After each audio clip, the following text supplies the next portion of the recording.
420, 420, for 20 long years. I smoked lots of reefer, drank lots of beer.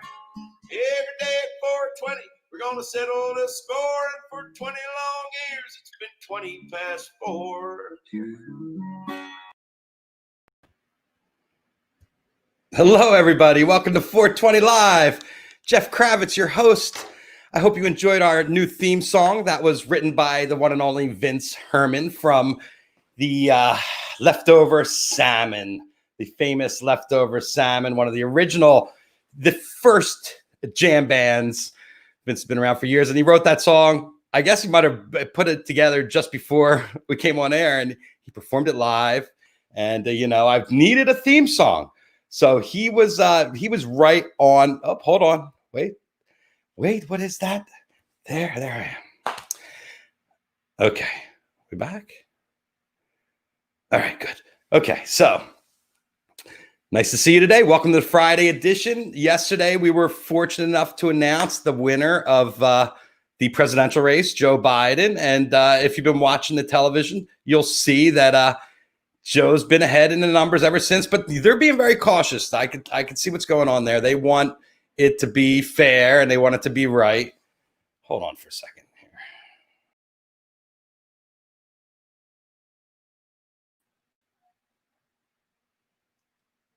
I think it seems like I'm watching a Chinese movie. My lips are moving.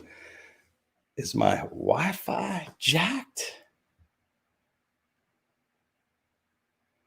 Is Mercury retrograde messing with me? Let's see. Hold on here. Let me try this.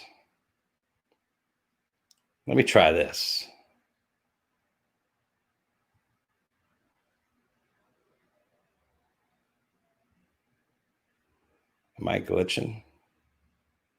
Yeah, I'm glitching, aren't I? All right. I'm going to try this. Hold on, folks. Let's see what happens here.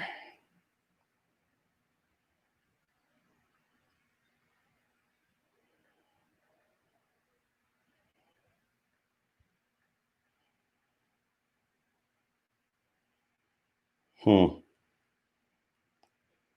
dun, dun, dun. Let's see what's going on. Remove.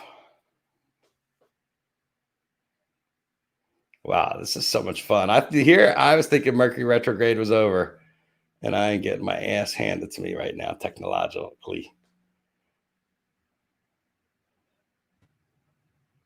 Joel? I'm here. Can you hear me? Yeah. Can you hear me? I can. You know what I'm going to do? What? I'm going to sign out and sign back in. All right. So you're on for a minute. Okay. So say hi to everybody. Everybody, this is Joel Gallen.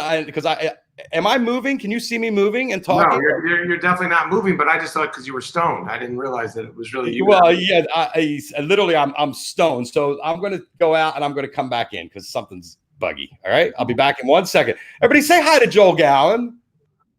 Yes, all 12 of you. Thank you.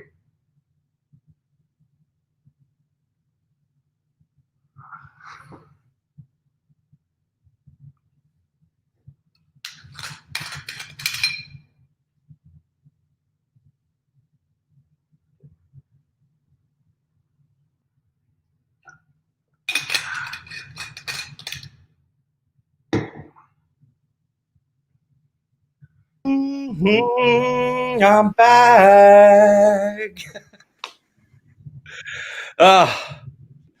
That's Joel. You've worked in live television before. Wow, I'm just starting, but yes, I've had some experience. A little bit of experience. A little bit of experience. Everybody, welcome Joel Gallen to the program. Joel and I was researching our relationship. 31 years ago, I found the first photograph I took of you at Unplugged. I don't know if that was the first picture you took of me. Really? What year was that? 89. Fuck, that was the first picture you took of me. Okay. Yeah, because when did you start at MTV? 12. I was 12 years old. So that's perfect. Okay, 89. Yes, I was at MTV in 89. Yeah, I was thinking, didn't you take that great picture of me and Eddie Vedder at the 1993 VMAs? Or was that that might? Yeah, that would be 93, and I have that too. But hold on, No, not the 93 VMAs, the 93 Rock and Roll Hall of Fame, which was the first year I did the Rock and Roll Hall of Fame. It was a crazy bad picture. Please don't show it. What did you show? I actually photoshopped it. So, I took care of it because back in those days, everything was real and it was hard to Photoshop. But this is the Queensryche MTV Unplugged. Yep. I see John Kennelly and others that I recognize besides the band, of course. Yes. And the next thing after that, I think, was the Rock line. Oh, yeah. That's the classic picture. Me and MC Hammer and Martha Quinn and my good friend Howard Gilman. Wow. Howard started Rock line, right? You got to send me some of these pictures. I'll send you everything. That's your consolation gift for having to deal with me. Thanks. Okay. And now we're Rock and Jock. Great picture of John Sally, and that's my brother Jeff.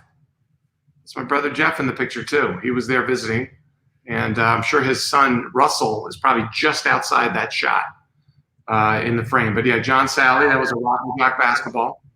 Yeah, Rock and Jock. The movie award. Look at this one. There's a lot of royalty there. James Cameron, Arnold Schwarzenegger. That's a power picture right there. That's a power picture. You know where this picture was taken? I could tell you. Do you know? Yeah, of course I know. I had to pull it today, but go ahead.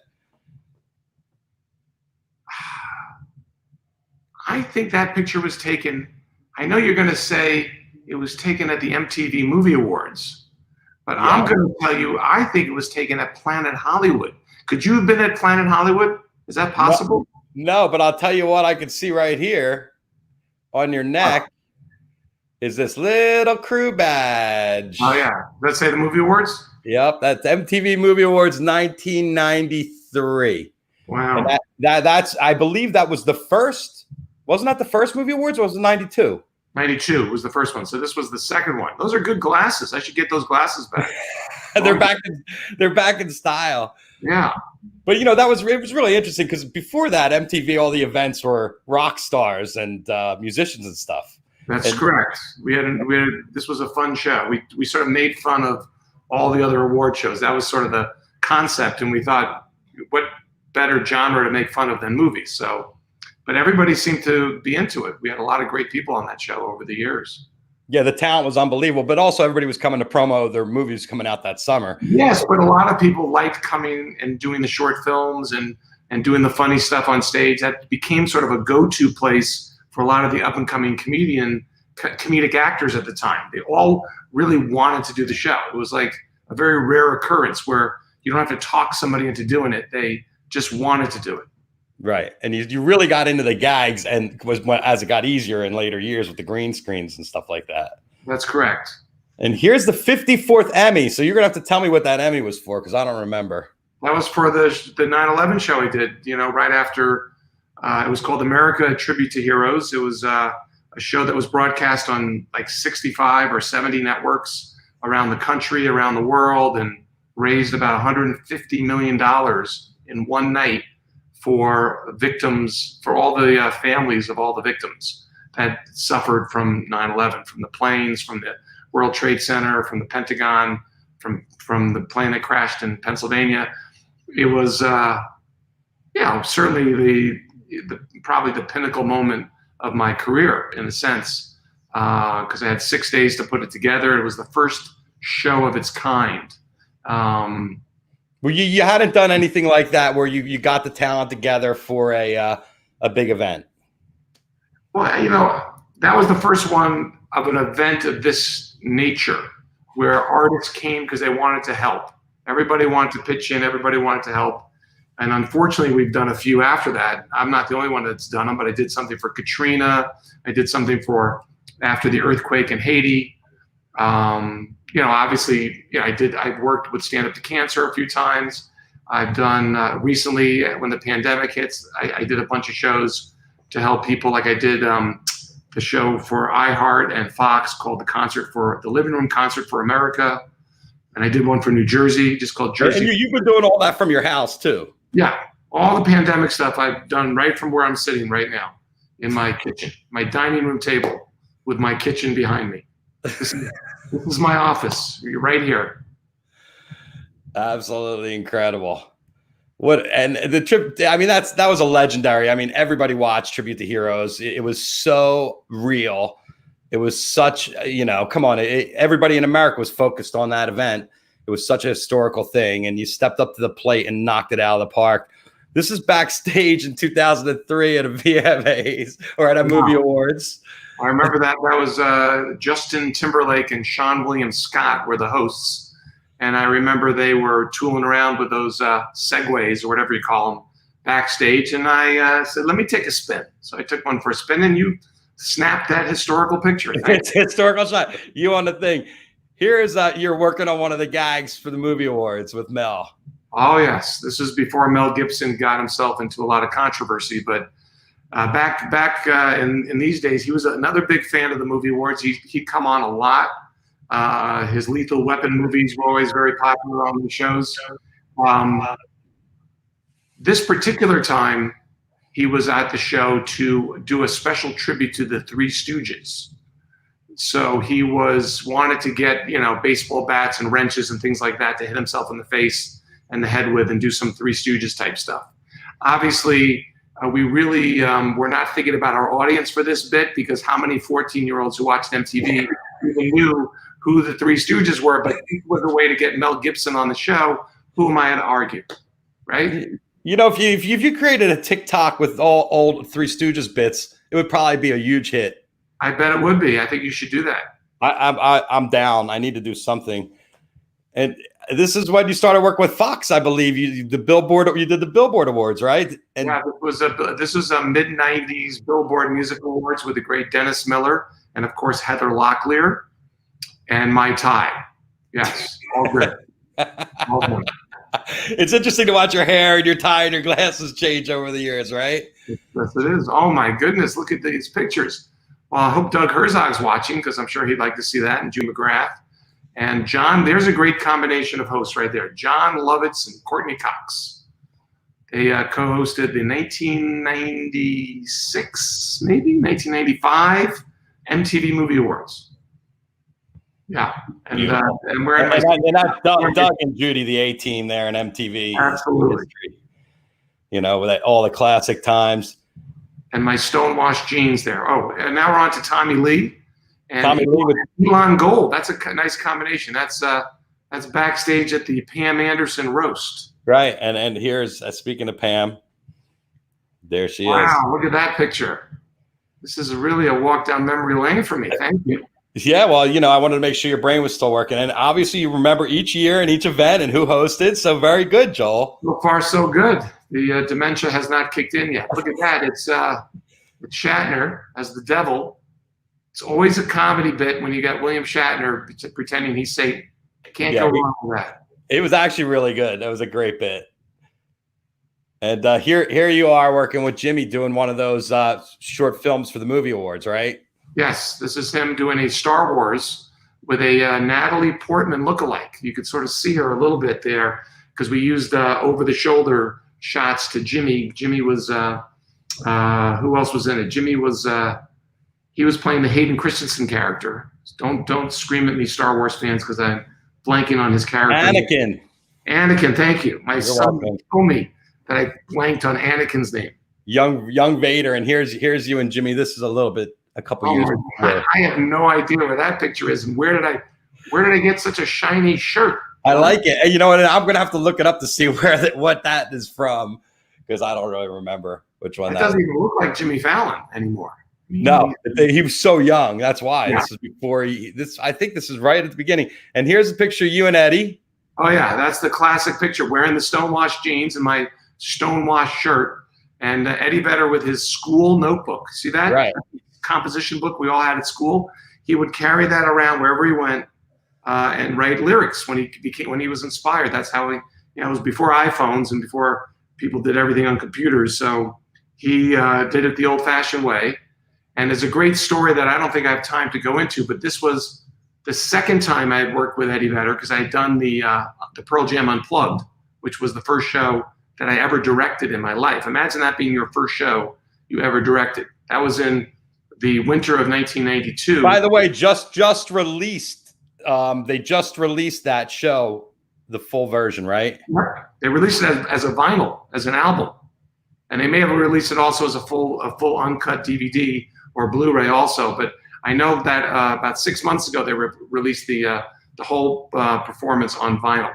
And I'm still waiting, by the way, for Eddie to send me my signed copy. I guess I'll be waiting for a while.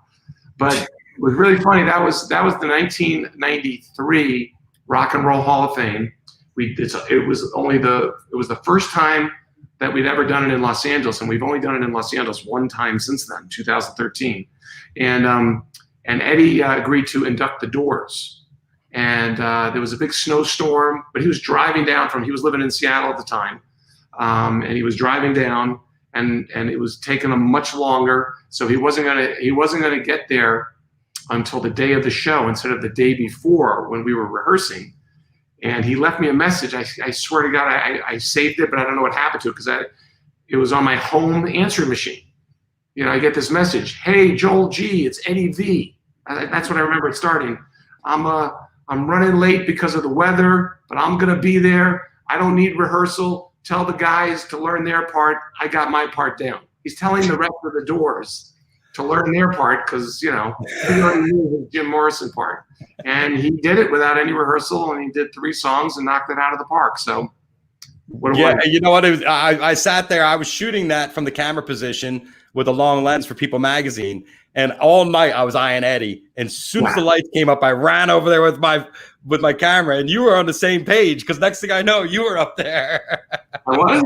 Yeah, because he was at his table where that shot happened, and I went over to that table because I was like, I got to get a picture of Eddie, because I was so hot on that Pearl Jam. But I feel like that picture of me and Eddie was after the show. I wouldn't have been out there. It was after the show. After the show ended, I put my camera, a flash on my camera, and I went over to where he was sitting at his table, and you came over too at the same time. I was like, I got to go see Eddie, because at that time he was the hottest thing. That 10 record was so hot. Pearl Jam was amazing. Yeah.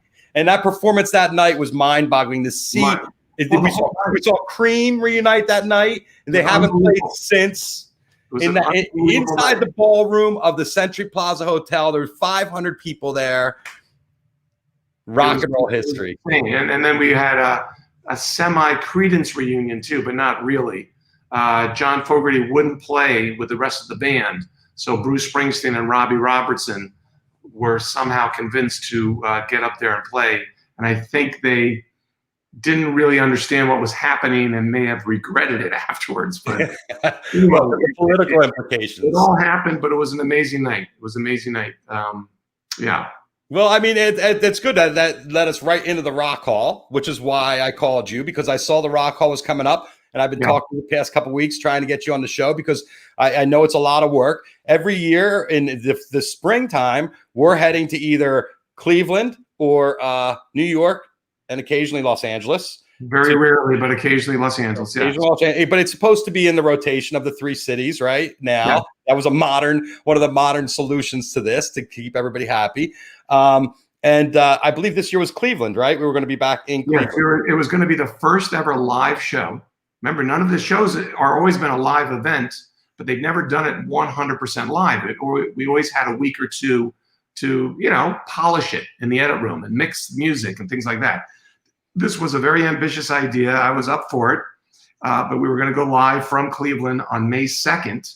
And then, of course, with the pandemic, we had to postpone it. I think we postponed it originally to this date, November 7th, tomorrow night, was going to be the rescheduled live show in Cleveland. But once July hit, we knew that was never going to happen.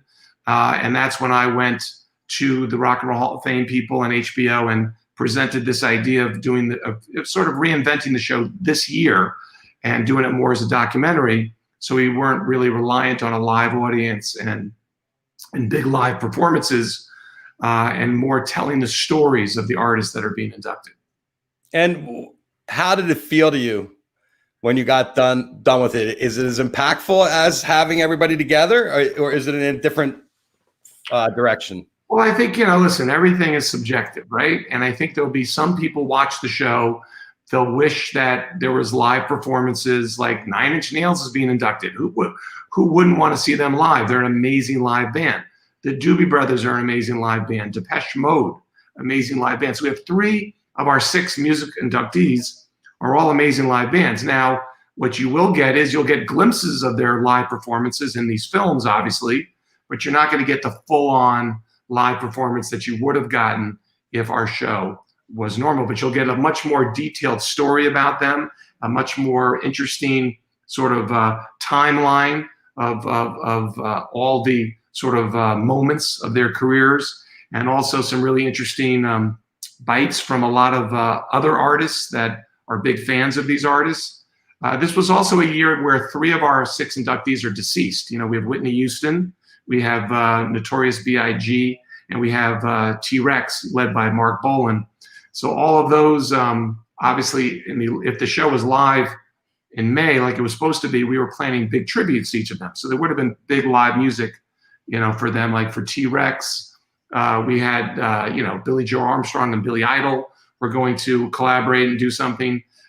For Whitney, we had Jennifer Hudson and Ariana Grande and her, and we were just starting. We would have had, pretty much anybody, so many Whitney fans, Alicia Keys probably.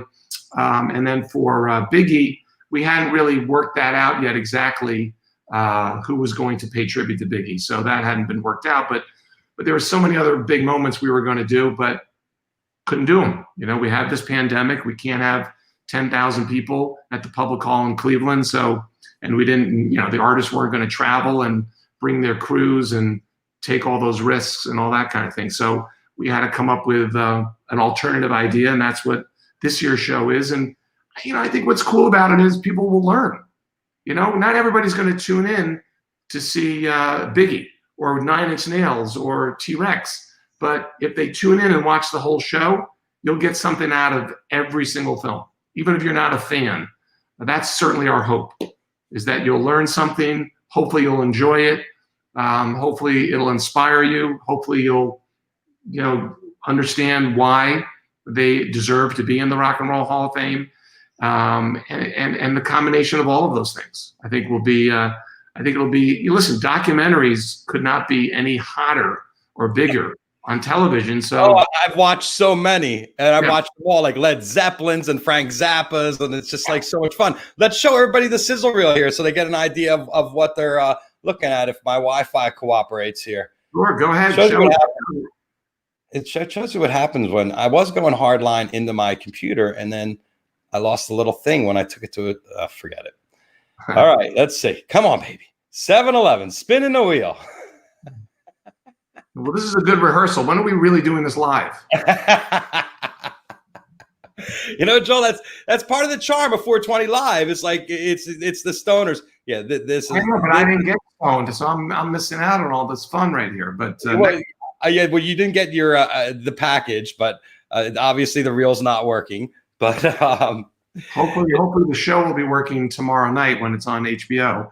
But what I was going to say is, I don't even remember. I got so thrown off by that. By the glitch.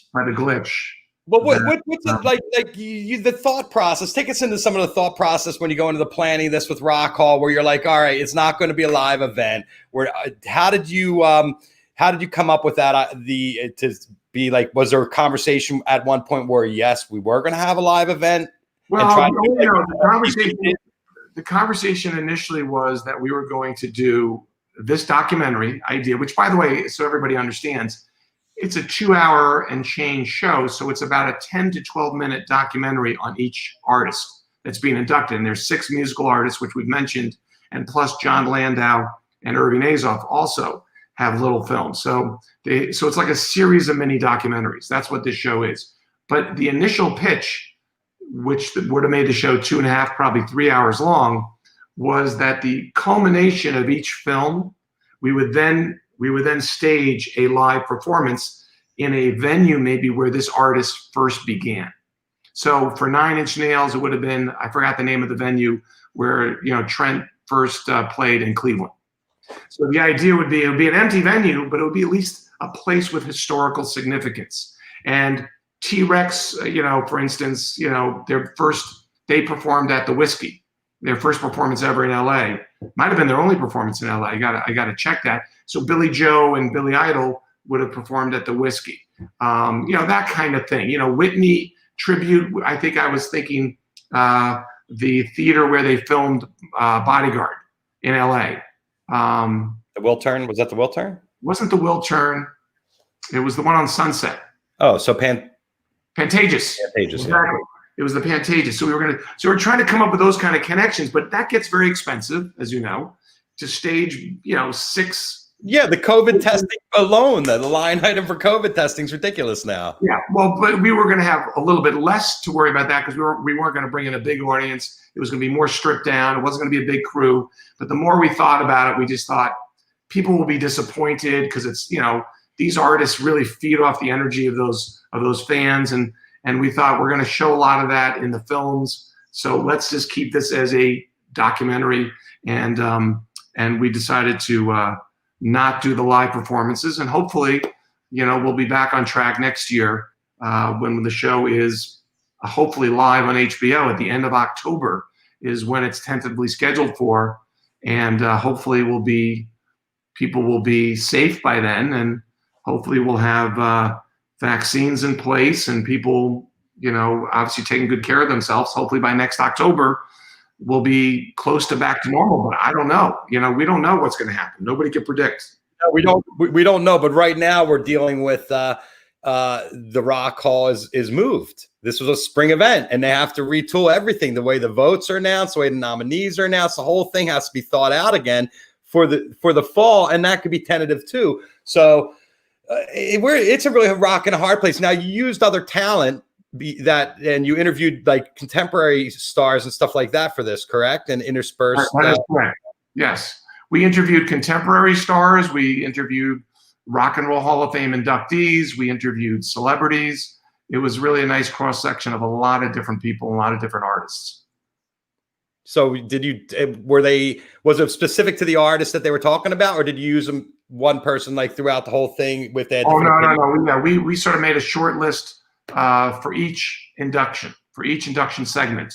Some have more and some have less. It depends on the situation. Like the Doobie Brothers, because we already have so many talking heads, because we have Michael McDonald talking and Tom Johnston talking and Pat Simmons talking, and there's so much story in the Doobie Brothers. So we had 3 interviews that we customized, that we custom shot for the Doobies. We had Brad Paisley, we had Nancy Wilson of Heart, and we had Judd Apatow, because he's just the Doobie Brothers fanatic. So why not, right? But on the other side, for 9 Inch Nails, there were like 7 interviews. You know what I mean? And so every film, varied from one to the next. Incredible. And who did you end up with the most footage of that you had to cut through? Who was your hardest? Well, probably Don Henley, because he talked for a long time about Irving. Obviously he's been with Irving for 45 years, and when we did the interview, it was funny. He just wanted to keep going. We ran out of questions. He goes, "Well, let's talk about some other stuff."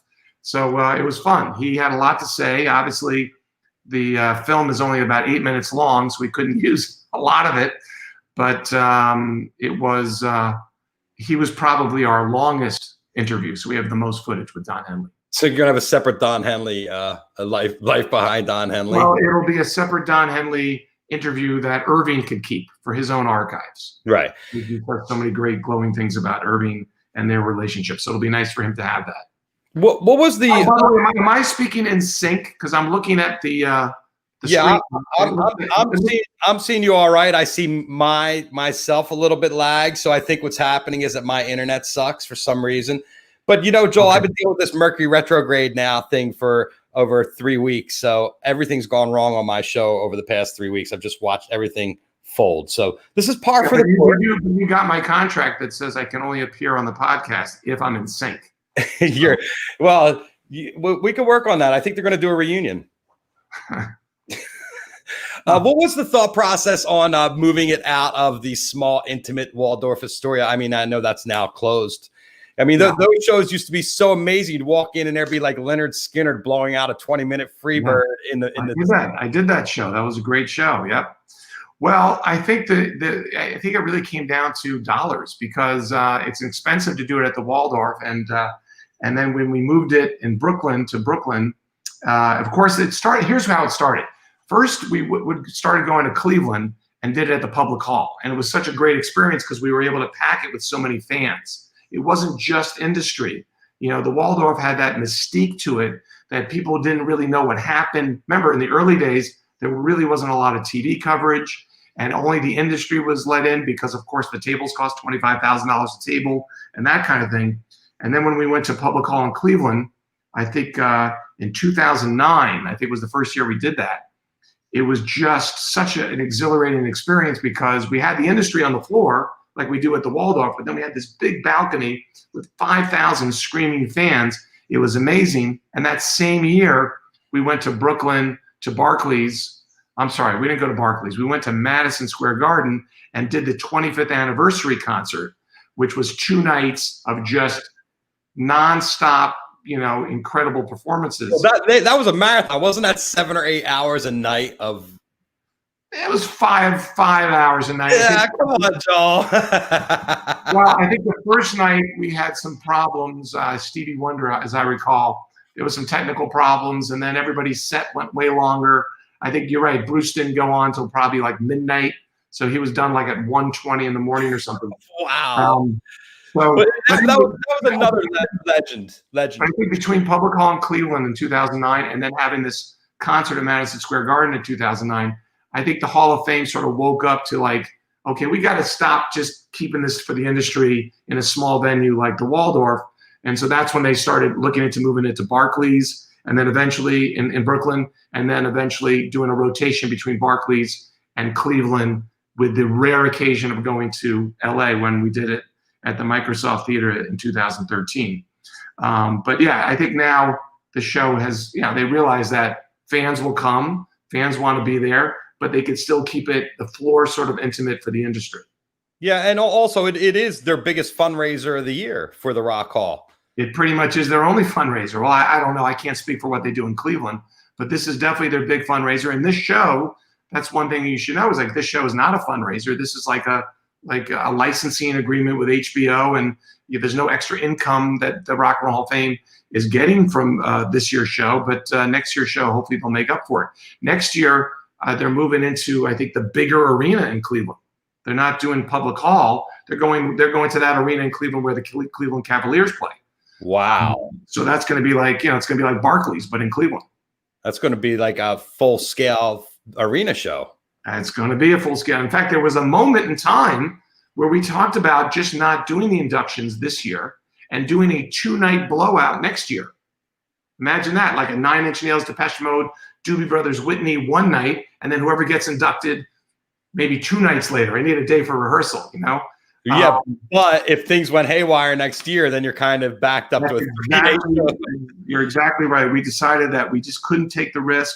There was too much at stake, and we really needed to give these people their due this year, these artists this year, and induct them. And like I said, I think all the artists are happy that we did it.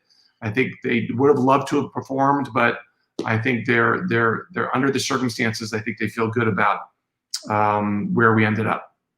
Yeah, well, it is an amazing institution. The Rock Hall itself, if you haven't been out to Cleveland to visit it, is incredible. And you did that opening concert too, right? Oh yeah, I go all the way back to 1995, my friend, which would have been we were in Cleveland for this show in May. I was going to acknowledge it because it was the 25th anniversary of that exact concert of when the museum opened in September of 1995. Now that was a 6-hour concert. That was live on HBO, and that was 6 hours of just non-stop bliss. Every performance was as good or better than the next, and we had all the legends on that show. We had God, Berry and Little Richard and James Brown and Aretha Franklin, but we also had Bruce Springsteen and Bob Dylan and Bon Jovi and Jackson Brown and Hart, and we had P-Funk, and we had members of Sly and the Family Stone doing a Sly and the Family Stone medley with P-Funk. We had the Kinks. I mean, it was incredible. It was an incredible show. Yeah, I know. Maybe the best concert, maybe the best concert ever, even though people now can't even remember it because it was so long ago, but it may have been as good or better than the 2009 show that we did at Madison Square Garden. It was pretty cool. Is there a shortcut of that, or where is that footage? Of the 1995? Yeah. Yeah, I have, I cut it was a 6-hour live show, but I cut a 3-hour best of show. I'm happy to send you a link. Yeah, I'd love to watch it again because it was absolutely historical. What do you got on the horizon? Beyond this Rock and Roll Hall of Fame show? Yes, tomorrow on HBO, by the way. Tomorrow on HBO, and then every day thereafter, hopefully on HBO Max. Forever and ever. Yeah, forever and ever, for a long time. I'm doing stuff with my friend John Sykes at iHeart. I'm helping him out this year on the Jingle Ball, which is not, of course, going to be at Madison Square Garden or the Forum or wherever he usually does. It's more of a virtual Jingle Ball, but that's going to happen on the CW in December. So I'm working on that. And, I'm really not looking to do a lot of stuff between now and the end of the year. I need to just chill. My son's a junior in high school. He's going to be gone soon. He's going to be in college, going to be driving. I mean, trying to hang on as long as I can before he just stops talking to me. So, but hey, they don't stop because they need money. So the conversation never ends. Well, that's a good point. I hope that's not the only reason he talks to me, but no, I'm sure you have a great relationship. I mean, my kids and I have a great relationship. They're all out of high school now. I have 2 in college, and it's amazing as they grow up. And now they're all making dinner, and it's fun, right? Is he homeschooled or? He goes to Buckley, so they're still in the virtual school program. The interesting thing is that he's eligible to get his license. He hasn't even studied for the permit test. He's in no rush to do it, and I'm in no rush to buy him a car, so I'm okay with it. But because everybody's sort of working from home, and he's got a couple friends that drive, and of course he's got his dad that will drive him if he asks me nicely. So it's interesting that he has not even started the process, of the permit. I haven't had to go out and teach him how to drive yet, or help teach him. Well, that usually starts in school when you got to take driver's ed, and then they make you take the course and stuff. They don't have that now anymore, at least not at his school. You got to do it independent. Right. You got to hire like an independent, teacher. And I'm sure people watching this right now are really interested in. No, hey, listen, we're all going through this. It's really interesting. But you know what? Joe Biden's about to speak. I mean, this is he's going to speak in 3 minutes. But and he's that's his speech, his primetime speech tonight. So we're going to run up right against Joe. But what do you? This is some of the greatest TV ever. What's happening? Like with CNN the past 4 days, we're watching a bunch of guys standing there pointing at maps. But every day we're just sitting there watching it for hours. Like it's the greatest thing ever. Well, I really hope by 8:00 tomorrow night this shit is all resolved, so people can get a little bit of a break and tune in to the Rock and Roll Hall of Fame, because we all need a break, first of all, and 2 hours of music is probably a really good departure from all the craziness. But hopefully, people will understand that we have a new president, and if the old president wants to fight it, he has a right to do that. But we got to forge forward, and hopefully some good things will happen, and our luck will change, because nobody wants a repeat of this year. No, and we don't want to repeat it the last 4 years either. It's time for us to move forward and to begin the healing and working together to try and not be as divisive. It's been absolutely incredible. Well, knowing that we're up against the president, and I could see the viewers just dropping off like flies. Yeah. We'll wrap, Joel. I appreciate you coming on the show. We're old friends. It's always great to talk. I love working with you because every time I see you, we're at some great event in some historical situation, and my photos all prove it through the years of the caliber of events that you do and the things you're involved with. So we're always keeping an eye on what you're doing, and I love working with you, and I can't wait until we're back at it, because this is really big. I really appreciate you saying that, and you're absolutely right. You and I go back to 1989. That's amazing. I've seen you at every live event that I've ever produced, whether it's in New York or LA. And the one thing I want to commend you for is you never get in my shots. Unlike Kevin Mazur always gets in my shots. So I just want to point that out, that you have always been really good at to stay clear of any camera angles that I might have. And not once have I ever said, get Jeff Kravitz out of the fucking shot. So thank you. Well, thank you. I don't know if that's entirely true, but I'm going to go with it. It's a good way to wrap up the interview. So I appreciate it. Thanks, Joel. Keep up the good work. And everybody tune in tomorrow, HBO Max, Rock and Roll Hall of Fame. And it won't just be tomorrow. It's going to be playing all the time. Oh, yeah. HBO Max or just HBO. It'll be on for a long time after tomorrow at 8 o'clock. Right. And it's starting tomorrow at 8 o'clock. And, of course, if you're on the West Coast, you can start watching it at 5 o'clock if you have the East Coast feed, which most do. Yes. And, it's a good way to keep your appetite satiated and keep everybody ready for next year, because next year we're going to blow it up even bigger, right? We hope so. I hope so. If the pandemic cooperates, yes, we will. You know what, Joel? I feel that we can heal and that we can start moving and believing the science, and we can all work together and try to beat this thing now, rather than be like, oh, if you believe this, there's no disease, and you believe this, there's not. But it is amazing how the pandemic, even though it's getting more people a day, 120,000 yesterday, it is not, they're not talking about it at all. All you're seeing is these guys in front of maps pointing, because they're afraid if they cut away from the maps, people will just tune out. Right. So we're in interesting times. Thanks, Joel. By Monday, we're probably going to be back to reality. So anyway, we will speak soon. Thank you, Jeff. I really appreciate it, and we'll talk soon. All right, great. Thank you, Joel. Okay, take care. Bye-bye. There you go, Joel Gallen in the glitch fest of 2020 Mercury retrograde today, not letting me off easily. I could see my lips kind of going. I want to tell you about my sponsors, the Grady's Cold Brew. Mazer in the shot. That was pretty funny, huh? Pretty hilarious. I just, you hear it.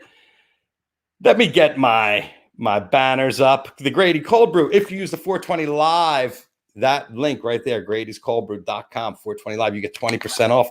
You get your own Grady's Cold Brew kit. This is mine. You can't have it. My girls have the other one at the house. They are making the Grady's Cold Brew every day. They're drinking this stuff. It has a chicory in it, New Orleans style, so you don't have to add any sweetener. Good for you people that aren't on the sugar thing like me. Trying to stay slim. Actually, I have a major sugar problem. I ate like a half a rack of Tate's chocolate chip cookies before I got on the air. Anyway, Grady's Cold Brew Kit, 420 Live code, 20% off, folks. That's a really nice, generous discount from our friends at Grady's. And, you can become a part owner at Grady's too. So, and then our other fine sponsor, Sinlon Creating. I'm trying to get Julianne to make me a hairpiece. She said it would look good like that. If I did it like that, what do you think? Anyway, Sinlon.com/420live. Go on Sinlon and enter their contest for a roll 5 foot by 7 foot. And if one of my viewers wins the roll, I'm going to throw an 11 by 14 of your choice. You could have Kurt Cobain. You could have Ryan Chen. You could have Prince. You could have The Police. You could have, what's his name? That guy, Mike McCready, or Trey. That's actually a photograph they turned into a poster right there, Trey. Sinlon.com. Enter the contest, 5 foot by 7 foot roll. As I've been suggesting daily, you could create a space in your house. It's like an outdoor area with your Sinlon on the ground. Put up some sunlights. Dial that in. Enter the contest. If one of my viewers wins, you get a print of your choice. Doesn't cost you anything. Go ahead. Try it out.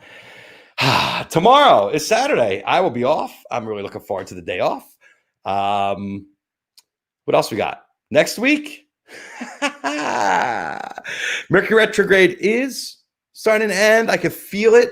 I can feel like someone's taking their knee off my chest. It's been kind of crazy. I felt, maybe 4 years, like I had a knee on my neck. And now I feel like the knee's gone. I'm starting to breathe. I can feel the weight lifting off my head. Not that I wasn't happy and in the moment. I just have this sense of hope back. The dread is gone.